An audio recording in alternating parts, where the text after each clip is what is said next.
I ordered the United States Armed Forces to launch precision strikes on targets associated with the chemical weapons capabilities of Syrian dictator Bashar al-Assad.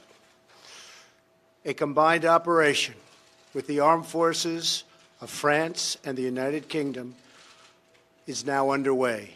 We thank them both.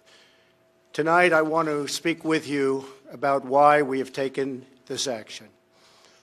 1 year ago, Assad launched a savage chemical weapons attack against his own innocent people.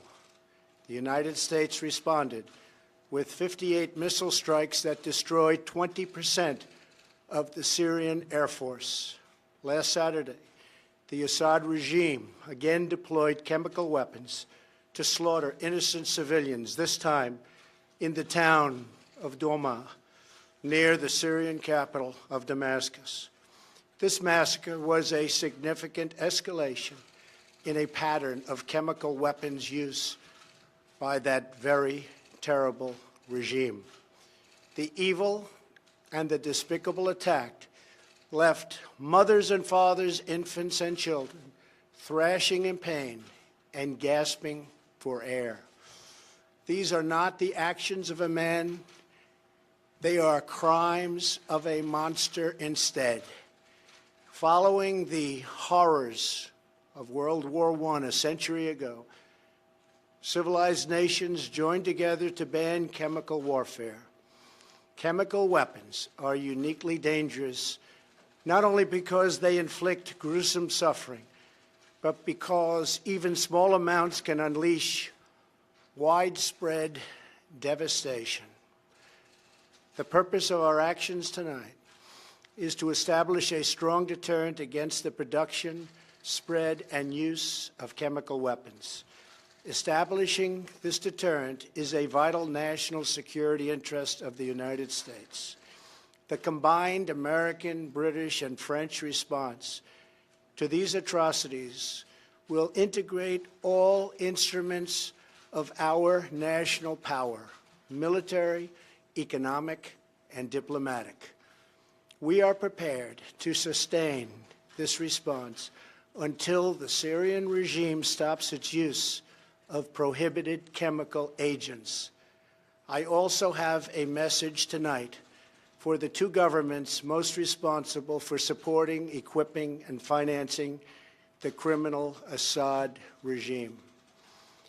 To Iran and to Russia, I ask, what kind of a nation wants to be associated with the mass murder of innocent men, women, and children?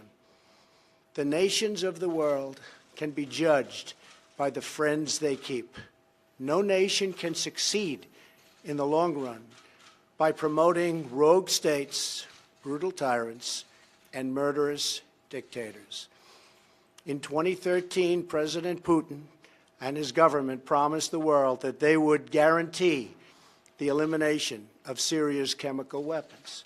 Assad's recent attack and today's response are the direct result of Russia's failure to keep that promise. Russia must decide if it will continue down this dark path or if it will join with civilized nations as a force for stability and peace. Hopefully, someday we'll get along with Russia and maybe even Iran, but maybe not. I will say this, the United States has a lot to offer. With the greatest and most powerful economy in the history of the world. In Syria, the United States, with but a small force being used to eliminate what is left of ISIS, is doing what is necessary to protect the American people. Over the last year, nearly 100% of the territory once controlled by the so-called ISIS Caliphate in Syria and Iraq has been liberated and eliminated. The United States has also rebuilt our friendships across the Middle East.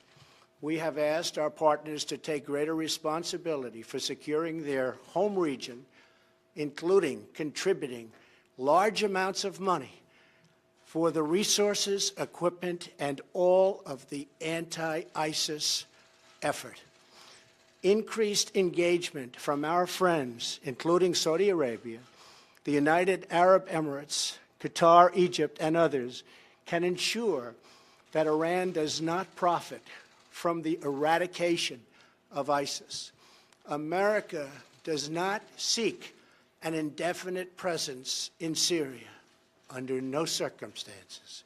As other nations step up their contributions, we look forward to the day when we can bring our warriors home, and great warriors they are. Looking around our very troubled world, Americans have no illusions. We cannot purge the world of evil or act everywhere there is tyranny.